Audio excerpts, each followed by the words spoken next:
Hi, Dan Mueller, broadcasting here from my secure COVID bunker. Unfortunately, I will have to go to work in a couple days to brave this crisis in our country to help build cars to keep our economy strong. Anyway, we're going to talk today about the National Battlefield, part of the National Park Service in South Carolina, for the Battle of Cowpens. And I believe this would be an excellent field trip for an individual student of history or taking a class.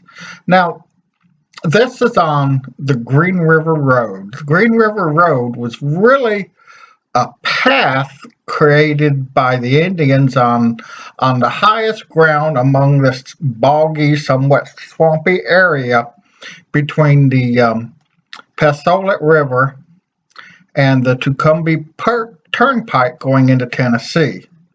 Now, the Cowpens was exactly what it sounds like. It was just an empty field where they would bring cows and graze them there, during trading season and whatnot.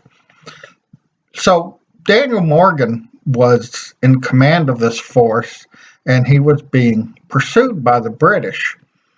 And he went on for a couple of weeks, leading the British further and further away from their supply lines.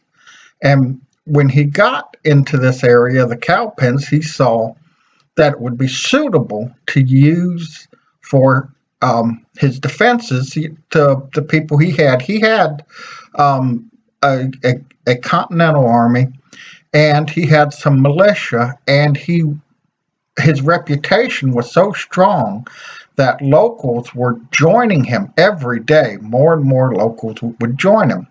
Now, he knew the local militia were good and brave men, but they were not trained soldiers.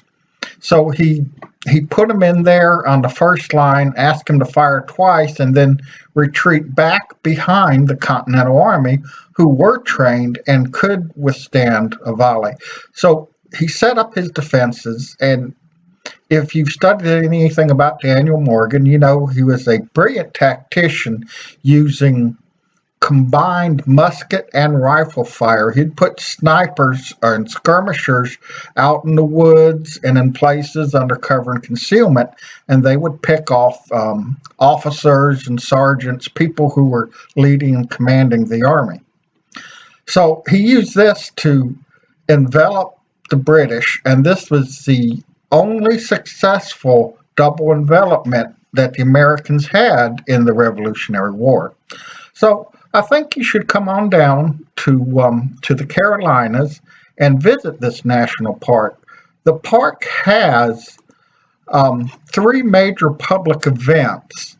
The anniversary of the battle in January, and then, of course, right around the 4th of July, they have Freedom Days, and then the Over Mountain Men in October. They also have events throughout the year, mainly through May through October, where they have firearms demonstrations and outdoor dramas. So I would try to schedule my trip in January to see a reenactment of the battle, but any of these other events would be good. You can see firearms demonstrations that show the difference between a musket and a rifle, and you can look at the positive and negative attributes of each weapon. Also, there are tours and field trips. They got the Green River Road, which I talked to you about, and part of the battle was fought on this road. And the National Park Service has a virtual tour on its website of the battle. It's very good. I'd encourage you to look at it up. It's nps.gov, and then put in the search for Cowpens, and the links will bring you right to the. It's a rather long tour. It's several videos, and it can be watched in the comfort of your own home. Now, the center there has, of course, a visitor center with museum and restrooms. They've got a reproduction 3-pounder cannon and other weapons from the time. It has a video presentation that runs about 18 minutes that talks about the battle, and a fiber optic map that illustrates the southern campaigns of the Revolution. Looks like it would be a pretty neat thing to see. So you can go down and you can visit these things.